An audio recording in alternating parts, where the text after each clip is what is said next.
तो इस वीडियो के एक और एपिसोड में आपका बहुत बहुत स्वागत है। और इस एपिसोड में मैं आपको हमेशा की तरह ही आईएसएल और इंडियन फुटबॉल से जुड़े कुछ नया और इंपॉर्टेंट अपडेट बताने वाला हूं। लेकिन उससे पहले इस वीडियो के स्पॉन्सर के बारे में मैं आपको एक बार फटाफट बता देता हूं। तो इस वीडियो का स्पॉन्सर है माई 11 सर्कल। बहुत ही ज़्यादा यूनिक ऐप है। यहाँ पर आप लोग सच में सौरभ गांगुली, वाटसन, राशिद खान जैसे चैंपियंस के साथ फैंटेसी क्रिकेट में मुकाबला कर सकते हो। फैंटेसी क्रिकेट खेलना बहुत ही आसान है। दो विरोधी टीम से अपना प्लेइंग 11 सेट कीजिए, उसके बाद कॉम्पिटिशन कीजिए। और अभी तो भाई इंग्लैंड वर्सेस ऑस्ट्रेलिया का सीरीज चल रहा है और इस सीरीज में आप अगर दादा के साथ कॉम्पिटिशन करते हो, दादा को हरा पाते हो, तो यहाँ पर आपको डबल कैश मिल जाएगा आपके बैंक अकाउंट पर एकदम सिक्योर तरीके से। और मैं आपको यूनिक चीज़ यहाँ पर बता देता हूँ कि एक क्लिक में आप रमी सर्कल को भी इंजॉय कर सकते हो, जहाँ पर आप कभी भी बोर नहीं होंगे। अगर यहाँ पर ऑफर की बात किया जाए तो फिलहाल आप अगर फर्स्ट टाइम डिपॉजिट करोगे तो आपको 1500 रुपये का बोनस मिल जाएगा। साथ साथ भाई आप अगर हमारा दिया गया लिंक के ऊपर क्लिक करके एंटर करते हो तो आपको 20% कैशबैक भी मिल जाएगा। लिंक भाई डिस्क्रिप्शन पर है। आप अगर इंटरेस्टेड हो तो आप लोग जरूर एक बार चेकआउट कर लीजिए माई 11 सर्कल को।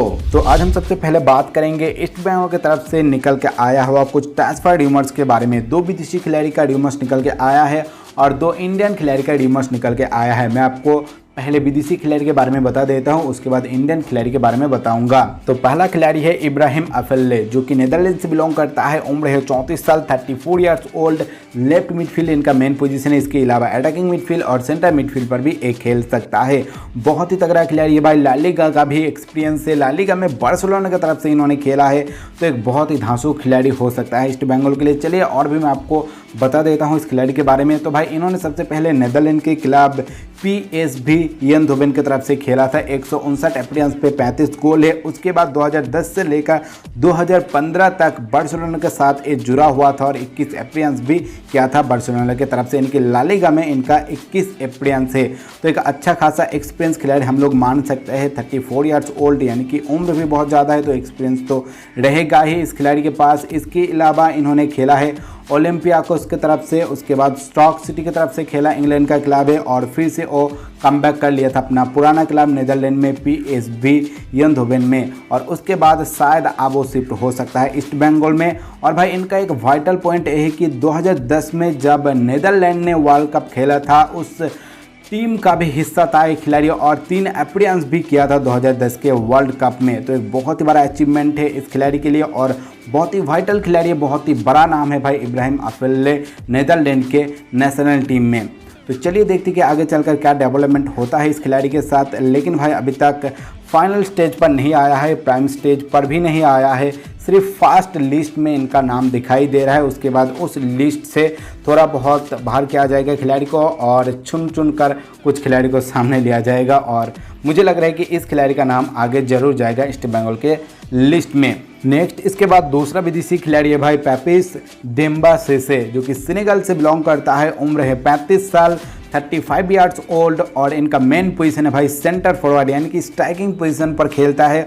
और एक खिलाड़ी के पास भाई बहुत सारा एक्सपीरियंस है, इन्होंने बहुत सारा क्लब को रिप्रेजेंट किया है और एक बहुत ही धांसू खिलाड़ी साबित हो सकता है ईस्ट बंगाल के लिए, क्योंकि इनका जो ट्रैक रिकॉर्ड है भाई बहुत ही उम्दा रहा है। चलिए मैं आपको इनके क्लब करियर के बारे में बता देता हूँ एक बार फटाफट। तो इन्होंने सबसे पहले सेनेगल के क्लब AS डाउनिसबर्ग की तरफ से खेला, जहाँ पर इनका परफॉर्मेंस बहुत ही उम्दा रहा। 26 मैच पे 23 गोल किया और उसके बाद वो शिफ्ट हो गया था FC मैड्रिड, जो कि भाई फ्रांस का क्लब है वहाँ पर। और यहाँ पर भाई बहुत दिनों से इन्होंने परफॉर्मेंस किया। 110 अपीयरेंस से मैड्रिड की तरफ से, जहाँ पर इन्होंने 36 गोल भी किया है। उसके बाद चेरबर्ग की तरफ से खेला, चेरबर्ग फुटबॉल की तरफ से, जो कि फ्रांस का ही क्लब है। यहाँ पर भी उन्होंने उम्दा परफॉर्मेंस करके दिखाया है। 28 अपीयरेंस पे 19 गोल। और इसके बाद नेक्स्ट वो शिफ्ट हो गया था जर्मनी में जाकर SC फ्रेनबर्ग की तरफ से खेला है, जहाँ पर जाकर इन्होंने 67 अपीयरेंस पे 39 गोल किया है, यानी कि इनका ट्रैक रिकॉर्ड बहुत ही दमदार अभी तक चल रहा है। उसके बाद वो शिफ्ट हो गया था भाई इंग्लैंड में और इंग्लैंड में जाकर उन्होंने प्रीमियर लीग को खेला है न्यूकास्टल यूनाइटेड की तरफ से बहुत दिन।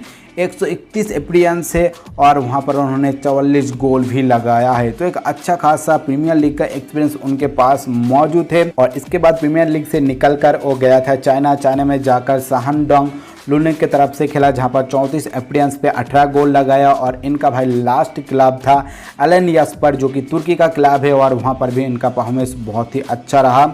और सेनेगल के नेशनल टीम को भी इन्होंने रिप्रेजेंट किया है। 36 अपीयरेंस पे 17 गोल भी है इंटरनेशनली इनका। तो भाई यहाँ पर आप लोग देख सकते हो कि दो बहुत ही उम्दा खिलाड़ी के ऊपर नज़र दिया है, बहुत ही एक्सपीरियंस खिलाड़ी के ऊपर नज़र दिया है ईस्ट बंगाल के कर्मकर्ता। और मुझे लग रहा है कि ये दो खिलाड़ी बहुत ही ज़्यादा प्रायोरिटी में आएगा ईस्ट बंगाल के नेक्स्ट लिस्ट पर।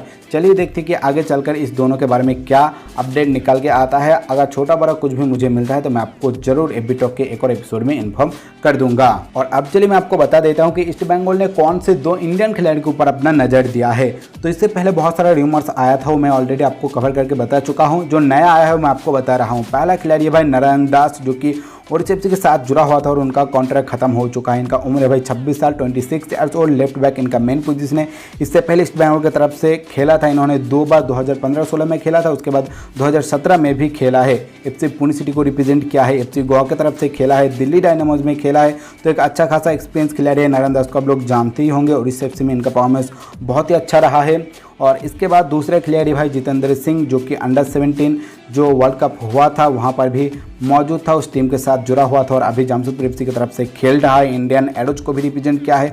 उम्र है भाई 19 साल, सेंटर बैक इनका मेन पोजीशन है, यानी कि एक डिफेंडर है। और इस यंग टैलेंट के ऊपर नज़र दे रहा है ईस्ट बंगाल। लेकिन मैं आपको बताना चाहूँगा कि यहाँ पर एक प्रॉब्लम हो सकता है ईस्ट बंगाल के लिए, जितेंद्र को अगर साइन करना चाहे तो, क्योंकि जितेंद्र का जो डील है 2022 तक है जमशेदपुर एफसी के साथ। तो यहाँ पर एक ट्रांसफ़र फी भी देना पड़ेगा जमशेदपुर एफसी को। तो जितेंद्र का चांस उतना ज़्यादा नहीं लग रहा है मुझे, लेकिन वो नारायण दास के लिए कंपटीशन कर सकता है, क्योंकि नारायण दास के पीछे जमशेदपुर एफसी भी भाई पड़ा हुआ है। तो जमशेदपुर एफसी के साथ ईस्ट बंगाल का एक भाई मुकाबला हो सकता है नारायण दास के लिए।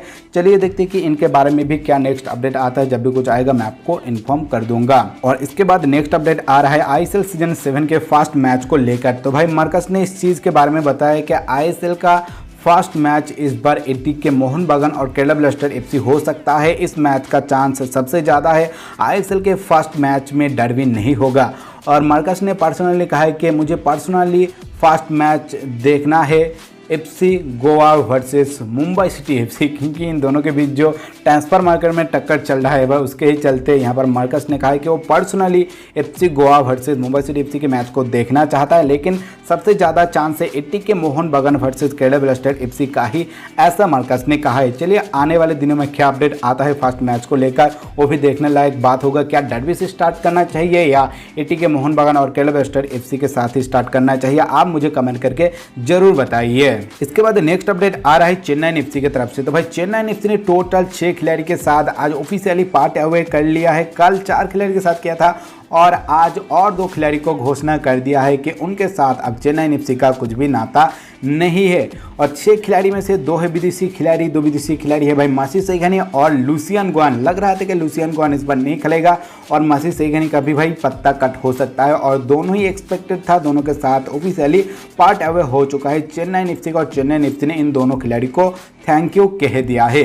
इसके बाद टोटल 4 इंडियन खिलाड़ी के साथ पार्ट अवे किया है चेन्नई एफसी। तो 4 इंडियन खिलाड़ी है भाई जोहर लियोनरल्ते, उसके बाद टंडन बा, संजीवन घोष और भाई चौथा खिलाड़ी है जे लाल पेखलुआ। हाँ भाई बहुत ही बड़ा बैड न्यूज़ है। मुझे लग रहा था कि इस बार शायद चेन्नई एफसी उनको नहीं रख पाएगा और भाई हाँ उस तरह का ही कुछ चीज़ हुआ है, क्योंकि जे के पास ऑलरेडी जमशेदपुर एफसी का एक धांसू ऑफर है। साथ साथ भाई अब ईस्ट बंगाल भी उनको ऑफर भेजने वाला है। ईस्ट बंगाल के साथ प्राइमरी स्टेज पर थोड़ा बहुत बातचीत हुआ है जे का।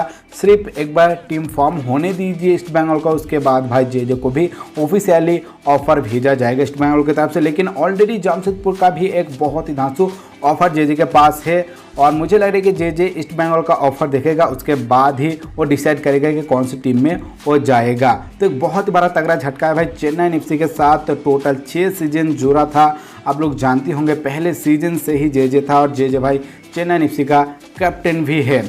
तो एक बहुत ही बड़ा हार्ट ब्रेकिंग न्यूज़ हम सभी लोगों के लिए और चेन्नई एफसी के लिए भी, क्योंकि एक टीम को एक लेजेंड छोड़कर जा रहा है। और हाँ मैं लेजेंड ही कहूँगा, चेन्नई एफसी का लेजेंड था जे, क्योंकि बहुत ही एक वाइटल खिलाड़ी था और उनका फैन फेवरेट खिलाड़ी भी था भाई। फाइनली वो अपना पार्ट अवे कर चुका है। नेक्स्ट इसके बाद अपडेट आ रहा है भाई ईस्ट बंगाल की तरफ से। तो भाई ईस्ट बंगाल ने फाइनली श्री सीमेंट फाउंडेशन नाम का अपना कंपनी सेट कर लिया है। श्री सीमेंट ईस्ट बंगाल का इन्वेस्टर बना है, आपको पता है। और आपको एक कंपनी सेट करना पड़ता है फुटबॉल टीम के लिए, जैसे कि एटीके मोहन बागान का फॉर्म हुआ था उस तरह का ही भाई श्री सीमेंट फाउंडेशन नाम का एक कंपनी फॉर्म हो चुका है। ऑफिशियली आप अपना बिड पेपर सबमिट कर सकता है। ईस्ट बंगाल के पास ऑलरेडी भाई बिड पेपर आ चुका है ऑनलाइन। बहुत जल्दी अपना पूरा ऑफिशियल चीज़ खत्म करके East Bengal bid paper submit करने वाला है एफएसडीएल को। उसके बाद पूरा चीज़ देखेगा भाई एफएसडीएल, सिर्फ बिड पेपर तक ही काम करना पड़ेगा अब ईस्ट बंगाल को। तो चलिए देखते कि इसके बारे में क्या अपडेट आता है नेक्स्ट। अगर कुछ भी छोटा बड़ा मुझे मिलता है तो मैं आपको जरूर एक बार इन्फॉर्म कर दूंगा। इसके बाद नेक्स्ट अपडेट आ रहा है भाई टीपी रहनेस को लेकर। कुछ दिन पहले मैंने आपको अपडेट दिया था कि टीपी रहनेस केरला ब्लास्टर एफसी को छोड़कर जमशेदपुर एफसी में शिफ्ट हो सकता है। और भाई हाँ, ऑफिशियली केरला ब्लास्टर एफसी के साथ अपना नाता तोड़ लिया है टीपी रहनेस और आज ही जमशेदपुर एफसी उनको ऑफिशियली घोषणा भी करने वाला है, क्योंकि डील डन हो चुका है रहनेस टीपी के साथ जमशेदपुर एफसी का। अब लोग थोड़ा वेट कीजिए, आपको शायद अभी तक तो मिल चुका होगा, क्योंकि मैं जब वीडियो बना रहा हूँ अभी तक ऑफिशियल अपडेट नहीं आया है। थोड़ा बहुत हिंट मर रहा है सुबह से ही जमशेदपुर एफसी, लेकिन अब तक तो शायद ऑफिशियल भी हो चुका होगा। नेक्स्ट इसके बाद जमशेदपुर एफसी की तरफ से ही अपडेट आ रहा है। जमशेदपुर एफसी एडवांस टॉक में है मसीह सईगनी के साथ। तो कल ही मसीह सईगनी को रिलीज़ कर दिया चेन्नई एफसी और भाई चेन्नई एफसी से सभी खिलाड़ी दिखाई दे रहा है अब जमशेदपुर एफसी में। मसीह सईगनी को भी यहाँ पर कन्विंस कर रहा है जमशेदपुर एफसी के मैनेजमेंट, क्योंकि उनका जो हेड कोच है ओवेन कोयल वो चेन्नई एफसी के साथ जुड़ा हुआ था और मसीह सईगनी का परफॉर्मेंस उन्होंने देखा है, इसीलिए शायद थोड़ा बहुत उनके टीम में कहीं पर काम आ सकता है और इसीलिए इंटरेस्ट दिखा रहा है मसीह सईगनी के ऊपर जमशेदपुर एफसी। तो भाई फिलहाल के लिए आज के इस वीडियो में इतना ही। आपको बहुत बहुत शुक्रिया टाइम निकाल के इस वीडियो को देखने के लिए। अगर आपको वीडियो अच्छा लगे तो लाइक जरूर कर दीजिए, अपने दोस्तों से वीडियो को ज़्यादा से ज़्यादा शेयर कर दीजिए ताकि उनको भी इस तरह की इंपॉर्टेंट चीज़ों के बारे में पता चले। और आपने अपने चैनल को सब्सक्राइब नहीं किया है, चैनल को सब्सक्राइब करने के बाद बेल आइकन को भी प्रेस कर दीजिए ताकि आपको फटाफट नोटिफिकेशन मिल जाए जब भी मैं वीडियो अपलोड करूँ।